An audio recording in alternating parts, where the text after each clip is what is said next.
Hello everyone, आप सभी लोगों का स्वागत है हमारे यूट्यूब चैनल में।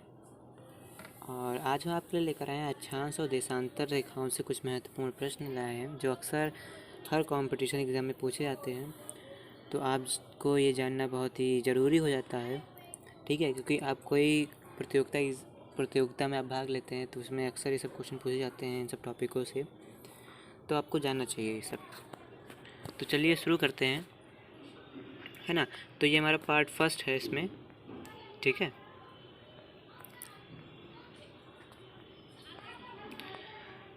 और स्टूडेंट्स, मैं आपको ये बता दूं कि ये क्वेश्चन कहाँ से लिए गए हैं, किस एग्ज़ाम से लिए गए हैं ना, किस परीक्षा से लिए गए हैं, ये भी मैं आपको बताऊंगा। तो यहाँ से हमारा पहला क्वेश्चन है कि पृथ्वी को क्षितिज के समांतर घेराव वाली, है ना, पृथ्वी को क्षितिज के समांतर घेराव करने वाली काल्पनिक रेखाएं क्या कहलाती हैं, है ना। तो यहाँ से आंसर नंबर ए सही यहाँ पे अक्षांश। अक्षांश जो है वो पृथ्वी के क्षितिज के समांतर घेराव वाली काल्पनिक रेखाएं कहलाती हैं। और ये क्वेश्चन हमारा एसएससी सीपीओ 2017 में आ चुका है, इसलिए बहुत ही इम्पॉर्टेंट क्वेश्चन हो जाते हैं ये सारे क्वेश्चन जितना मैं आपको पढ़ा रहा हूँ, इसलिए इसको अच्छे से पढ़ लीजिए, ठीक है। तो दूसरा क्वेश्चन है यहाँ पे कि निम्नलिखित में से किस महाद्वीप में तीनों अक्षांश रेखाएं अर्थात भूमध्य रेखा, कर्क रेखा और मकर रेखा होकर गुजरती हैं। अगर आपने मैप पढ़ा होगा, विश्व का, वर्ल्ड का मैप पढ़ा होगा, तो उसमें तीन रेखा जो होती है सीधे सीधे जाती है ना, बीच में ऊपर और नीचे तरफ है, तो उसी को भूमध्य, कर्क और मकर रेखा कहते हैं। तो वो किस एक ऐसा ही महाद्वीप है जो तीनों रेखा इस महाद्वीप से होकर गुजरती हैं, है ना। तो वो हमारा कौन सा है, वो हमारा अफ्रीका महाद्वीप है जिसमें ये तीनों मकर रेखा गुजरती हैं, है ना। हाँ, तो ऑप्शन नंबर डी सही है यहाँ पे, अफ्रीका। तीसरा क्वेश्चन है कि वह एकमात्र महाद्वीप जिससे होकर कर्क तथा मकर रेखाएं गुजरती हैं, है ना। तो एकमात्र महाद्वीप कौन सा है जिसमें कर्क और मकर दोनों गुजरती है, तो अफ्रीका ही महाद्वीप है ना। तो आंसर नंबर सी सही है, अफ्रीका। और ये हमारा MPPSC प्री में, ठीक है, और UPSC, ठीक है, 2013 में एक प्रश्न आ चुके हैं हमारे, बहुत ही इम्पॉर्टेंट, क्योंकि UPSC में बहुत ही इम्पॉर्टेंट क्वेश्चन है MPSC में, तो हम इनको नज़रअंदाज नहीं कर सकते हैं, इनको पढ़ना चाहिए आराम से, है ना। तो यहाँ पे चौथावां क्वेश्चन है कि निम्नलिखित में से कौन सी काल्पनिक रेखा 0 डिग्री अक्षांश पर स्थित है। अब कौन सी रेखा 0 डिग्री अक्षांश पर स्थित है, तो वो हमारी भूमध्य रेखा है जो डिग्री जो 0 डिग्री अक्षांश पर स्थित है ना। तो आंसर नंबर ए सही है यहाँ पे, भूमध्य रेखा। नीचे दे सकते हैं आप यहाँ पे SSC CPO लिखा था 2017 में, तो ये क्वेश्चन आ चुका है, क्योंकि मैं आपको बार बता रहा हूँ कि ये सारे क्वेश्चन बहुत ही इंपॉर्टेंट क्वेश्चन है ना। तो यहाँ से पांचवा क्वेश्चन आता है कि विषुव, है ना, इक्विनॉक्स तब होता है जब सूर्य ऊर्ध्वाधर किसके ऊपर होता है। विषुव आपने नाम सुना होगा, विषुव कब होता है ना, किसके ऊपर होता है सूर्य ऊर्ध्वाधर, तो वो हमारा भूमध्य रेखा के ऊर्ध्वाधर होता है सूर्य, ठीक है, तब हमारा होता है विषुव, है ना। आंसर नंबर डी सही यहाँ पे। छठा क्वेश्चन है कि सूर्य भूमध्य रेखा पर ऊर्ध्वाधर कब चमकता है। अब यहाँ पे ऊर्ध्वाधर कब चमकता है ये पूछा गया है, तो यहाँ पे वर्ष में 2 बार, ऑप्शन नंबर सी सही है यहाँ पे, वर्ष में 2 बार सूर्य भूमध्य रेखा पर ऊर्ध्वाधर चमकता है। सातवां क्वेश्चन है कि यह मौसम तब आता है जब सूर्य भूमध्य रेखा के ठीक ऊपर आता है। अब ये 4 ऑप्शन दिए गए हैं यहाँ से, ग्रीष्म, बसंत, पतझड़ और शीत। अब आपको बताना है कि ये सारे मौसम कब आता है ना। जब सूर्य भूमध्य रेखा के ठीक ऊपर होता है तब कौन सा हमारा मौसम आता है, तो हमारा यहाँ पे बसंत मौसम आता है जब भूमध्य रेखा के ठीक ऊपर होता है सूर्य, है ना। आंसर नंबर बी सही है यहाँ पे। आठवां क्वेश्चन है कि वर्ष भर रात और दिन कहाँ बराबर होते हैं, तो भूमध्य रेखा, आंसर नंबर डी सही है यहाँ पे, भूमध्य रेखा। तो भूमध्य रेखा में जो है वर्ष भर, सालों, रात और दिन बराबर होते हैं। नवा क्वेश्चन है कि निम्नलिखित नगरों में से कौन सा एक भूमध्य रेखा के सर्वाधिक निकट है, तो भूमध्य रेखा के सर्वाधिक निकट हमारा सिंगापुर आता है। आंसर नंबर डी सही है यहाँ पे, ये IAS प्री में आया है 2008 में। बहुत ही इंपॉर्टेंट क्वेश्चन है, इसको आप नज़रअंदाज मत करिएगा, ये बहुत ही एक बार ज़रूर पढ़िएगा। इसकी मैं आपको 4 टॉपिक में ला के दूँगा, ठीक है, 4 पार्ट में है ये क्वेश्चन आपके, ये हमारा पहला पार्ट चल रहा है ना। ऑप्शन नंबर डी सही है यहाँ पे, सिंगापुर। अब 10वां क्वेश्चन है कि निम्नलिखित समूहों में से किस एक के देशों में से भूमध्य रेखा गुजरती है। अब ये आपको तीन मतलब दिए हैं, 4 ऑप्शन में से 3 देश दिए हैं। तो आपको ये बताना है कि किसके देशों से भूमध्य रेखा गुजरती है ना। तो यहाँ पे ऑप्शन नंबर ए सही है, कोलंबिया, केन्या और इंडोनेशिया से भूमध्य रेखा गुजरती है। और इन सब से जो ब्राज़ील, जाम्बिया, मलेशिया और इस ऑप्शन नंबर सी यहाँ पे डी, इन सब से भूमध्य रेखा नहीं गुजरती है ना। तो कोलंबिया, केन्या, इंडोनेशिया से भूमध्य रेखा गुजरती है, तो आंसर नंबर ए सही है यहाँ पे, है ना। तो IAS प्री में आ चुका है 2006 में आंसर क्वेश्चन आपका, ठीक है। तो अब आप ये देख लीजिए, भूमध्य रेखा, विषुवत रेखा, ठीक है। भूमध्य रेखा को हम लोग विषुवत रेखा भी कहते हैं। यह कुल 13 देशों से गुजरती है, 13 देशों से होकर गुजरती है भूमध्य रेखा। अब कौन कौन से हैं ये आप देख लीजिए। तो भूमध्य रेखा जो है दक्षिण अमेरिका महाद्वीप के देश कौन कौन से हैं, और ब्राज़ील के देश। तो इक्वाडोर, कोलंबिया और ब्राज़ील जो है ये दक्षिण अमेरिका के महाद्वीप के देश हैं जहाँ से भूमध्य रेखा गुजरती है ना। फिर अफ्रीका महाद्वीप का आता है, तो अफ्रीका महाद्वीप में गैबन, कांगो गणराज्य, कांगो लोकतांत्रिक गणराज्य, युगांडा, केन्या, सोमालिया से भूमध्य रेखा गुजरती है ना। और एशिया महाद्वीप की बात करें, है ना, तो एशिया महाद्वीप में मालदीव, इंडोनेशिया, किरिबाती, साओटोम और पिसीम, है ना, प्रिंसिप है। कुल 13 देश जहाँ से भूमध्य रेखा गुजरती है। आप चाहें तो इसका स्क्रीनशॉट ले लीजिए, आप कभी पढ़ सकते हैं। बहुत ही इंपॉर्टेंट क्वेश्चन है ना। हाँ, बहुत इंपॉर्टेंट क्वेश्चन है ये सब। तो 11वां क्वेश्चन है कि भूमध्य रेखा निम्नलिखित में से किस देश से होकर नहीं गुजरती है। अब भूमध्य रेखा किस देश से होकर नहीं गुजरती है ये पूछा है। तो अभी हमने पहले पढ़ा किस देश से होकर नहीं गुजरती है, तो हमारा मैक्सिको है ना। ब्राज़ील आपका कहाँ, दक्षिण अमेरिका में आ गया। इंडोनेशिया आपका एशिया में आ गया। और कीनिया कहाँ आ गया, ये आपको कमेंट में बताना है ना। तो कमेंट बताना है कीनिया किस महाद्वीप से आया है, किस महाद्वीप से है, जो 13 देशों यहाँ पे बताया गया है। तो मैक्सिको यहाँ पे नहीं है ना, भूमध्य रेखा से मैक्सिको नहीं गुजरता है। तो ऑप्शन नंबर ए सही है यहाँ पे, ठीक है। 12वां क्वेश्चन है कि निम्नलिखित देशों में से कौन भूमध्य रेखा पर अवस्थित है।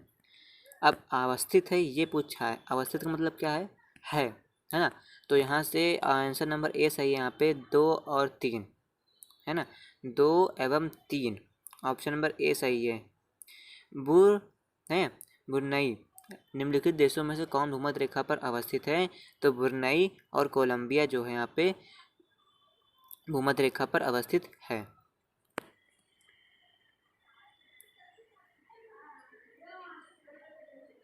सॉरी यहाँ पे आपको गलती मिल गई है, सॉरी माफ़ करिएगा। यहाँ पे अब मैं कंफ्यूज हो गया था, क्योंकि ब्रुनई तो नहीं है यहाँ पे। हाँ मैं जानता हूँ आप नहीं सॉरी आप लोगों को। तो यहाँ से पूछा है कि कौन भूमध्य रेखा पर अवस्थित है। तो अवस्थित मतलब तो यही है कि किस देश पर है। तो यहाँ से 2 और 3 यहाँ नीचे लिखा है आंसर ए, तो आंसर ए में हमें लगा ब्रुनई नहीं है, लेकिन तो यहाँ से राइट आंसर सुन लीजिए। राइट आंसर यहाँ पे कोलंबिया और केन्या है ना।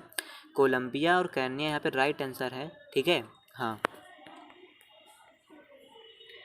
तो 13वां क्वेश्चन है कि निम्न अक्षांशों उत्तरी तथा दक्षिणी में से किसे आप हॉर्स अक्षांश से संबंध करेंगे, है ना। तो यानी आप हॉर्स अक्षांश से किसे उत्तरी और दक्षिणी में से किसे संबंध करेंगे। तो यहाँ से ऑप्शन आंसर नंबर बी सही है यहाँ पे, 30 डिग्री में है, ठीक है। और ये क्वेश्चन आपको यूपी लोअर प्री में आ चुका है 2008 में। बहुत इंपॉर्टेंट क्वेश्चन है ये, आप ये जान लीजिए, ठीक है। तो यहाँ से आप क्वेश्चन नंबर 14 आता है कि 2 अक्षांश रेखाओं के बीच की दूरी लगभग कितनी होती है। अब उत्तरी अक्षांश और दक्षिणी अक्षांश आता है ना, 0 डिग्री, 30 डिग्री, 60 डिग्री, 90 डिग्री, इस तरह से आते हैं ना। आप ग्लोब देखे होंगे उसमें लिखे रहते हैं डिग्री, है ना, या तो आप एटलस देखे होंगे उसमें लिखे रहते हैं। तो जो पढ़े होंगे वो लोग जानते होंगे, और जो नहीं पढ़े हैं वो जाके पढ़ लें, क्योंकि बहुत ही इंपॉर्टेंट क्वेश्चन है, इसे आप नज़रअंदाज मत करिएगा। हाँ, तो यहाँ से ऑप्शन नंबर सी सही है यहाँ पे, 111 किलोमीटर। 2 अक्षांश रेखाओं के बीच की दूरी यहाँ पे 111 किलोमीटर की होती है ना। तो यहाँ से 15वां क्वेश्चन है कि अक्षांश का अंश बटे 1 डिग्री किसके बराबर होता है ना। तो अंश का 1/8 डिग्री किसके बराबर होता है। तो आंसर नंबर सी सही है यहाँ पे, 111 किलोमीटर, ठीक है। 16वां क्वेश्चन है कि सिक्किम से गुजरने वाला अक्षांश किससे भी गुजरता है। कौन जो अक्षांश सिक्किम से होकर गुजरता है वो किसी और राज्य से होकर गुजरता है, ये पूछा है यहाँ पे। तो यहाँ से आंसर नंबर 20 सही है, क्योंकि राजस्थान से भी वही अक्षांश गुजरता है जो सिक्किम से गुजरता है। तो आंसर नंबर 20 सही है यहाँ पे। 17वां क्वेश्चन है कि मकर रेखा निम्नलिखित में से किस देश से होकर नहीं जाती है ना। तो मकर रेखा किस देश से होकर नहीं जाती है, तो हमारा डी सही है, फिलीपींस। ठीक है, फिलीपींस से होकर मकर रेखा नहीं जाती है। अब जिन देशों से मकर रेखा गुजरती है ये देख लीजिए। तो दक्षिण अमेरिका महाद्वीप के देश कौन कौन से हैं, तो दक्षिण अमेरिका में चिली है, अर्जेंटीना है, पराग्वे है, ब्राज़ील। ठीक है, दक्षिण अमेरिका में इन चारों देशों से होकर मकर रेखा जाती है। फिर अफ्रीका महाद्वीप से बात करें तो अफ्रीका द्वीप में नामीबिया, बोत्सवाना, दक्षिण Africa, Mozambique, Madagascar, French Polynesia और फ्रांस, ऑस्ट्रेलिया। ठीक है, तो यहाँ पे अफ्रीका महाद्वीप के देशों में यहाँ पे बता रहा था। ठीक है, तो अफ्रीका महाद्वीप में इतने देश हैं जहाँ से मकर रेखा होकर गुजरती है, और दक्षिण अमेरिका में 4 ऐसे देश हैं जहाँ से मकर रेखा होकर गुजरती है। तो 18 क्वेश्चन है कि निम्नलिखित में से कौन से देश से मकर रेखा गुजरती है। अब मकर रेखा कौन से गुजरती है, इन चारों देशों से पूछा है कौन से में गुजरती है। तो आंसर नंबर 20 सही है, बोत्सवाना। ठीक है, बोत्सवाना भी हम लोग पढ़े थे अफ्रीका महाद्वीप में। ठीक है, तो बोत्सवाना से होकर मकर रेखा गुजरती है।